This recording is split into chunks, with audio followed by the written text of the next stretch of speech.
If you've been playing Roblox lately, you've probably seen those random chat messages like, "Oh my god, I just got lots of Robux at Blox.Green," appearing in public servers out of nowhere, and honestly, the timing couldn't be more suspicious.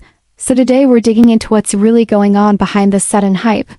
Blox.Green has been appearing across multiple games, pushed by accounts that don't look genuine, and in some cases, you'll even see fake system alerts or emoji-filled messages designed to look official and grab attention. But the pattern repeats the closer you look. When players visit Blox.Green, they're taken into the same old loop that's been around Roblox for years. Login prompts that don't come from Roblox, survey-style pages asking for personal info, and external links that don't follow any of Roblox's security standards. There's no verified partnership, no official announcement, and nothing connecting this site to the actual Roblox platform. Everything points to the same recycled tactics we've seen from older scam campaigns in 2019 and 2021, just repackaged with new colors and a fresh domain.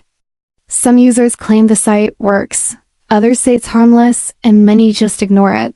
But the mixed reactions don't change the fact that the pattern of random spam messages, unverified login pages, and reward promises puts it in the same category as every previous free Robux website that ended up misleading players. This isn't about calling the site good or bad, it's about understanding the signs and recognizing when something doesn't match Roblox's official systems, especially when it spreads through spam rather than legitimate promotions. If you've seen the messages, now you know exactly why they're showing up and what they're designed to get you to do.